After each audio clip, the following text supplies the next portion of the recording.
Back to the channel, everyone. So I see a lot of euphoria out there in some of the comments, and so I want to make sure that people have in their mind what are the thesis breakers for Palantir, because you should, as an investor, know like what are one, have a good idea of what can go wrong, and that you're in pretty much a no-win situation most of the time with picking individual growth stocks. But also, what are the things that are going to break your thesis? You should actually know these things, right? So what would cause me to lose faith in Palantir? Well, let's start with some things we can measure. So if Palantir fails to create a thriving developer community where anyone can get certified, learn how to use the tools, have getting started guides with open source starter projects, just like every other community, think Databricks here.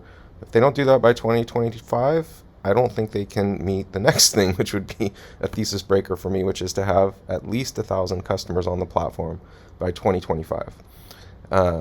They're just never going to scale to the level I want to see them get to, which is hundreds of thousands of customers, if they can't get to 1,000 by 2025. And this is, in my opinion, baby steps. If they're not reaching these two goals by 2025, I'm probably out. Let's also look, if they fail to deliver value to shareholders by 2030, and I'm talking like I want to see a $200 billion plus valuation by 2030, I'm probably out, okay? The tech is dog shit, right? Like, until we've seen this tech in production for a year and it delivering on the things it promises, we don't know if it's as good as they say it is. I've used it, I've seen demos of it. That doesn't mean that I've run it in production for at least a year. So there are differences between those things. And, if they sold us lemons and told us it was lemonade, fuck them, So, like, the tech has to live up to what they've promised. I think it will. I'm not saying it won't. I'm just saying if it doesn't, that's a thesis breaker. What if they lose their founders? Thiel just stepped down from the board of Facebook. Karp's been there for 17 years. He's not going to be there forever. Who are the next generations of leaders that are going to, lead this company? And they probably won't be as visionary as the ones they've currently got. So hold the fucking line. Make sure these people don't leave the company. Whatever you got to do to make them happy, make them happy. But in my opinion, Karp and Thiel and Cohen you just can't lose those people. So hold the line.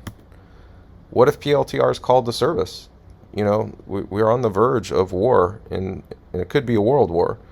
We don't know what will shake out for Palantir as a result of that. If the government needs them focused on, winning a war, it doesn't mean they're going to be swimming in money and have that same growth curve.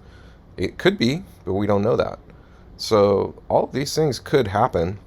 They could fail to deliver on their promises. They could fail to deliver shareholder value. They could lose their founders. They could be called to service in the event of a war.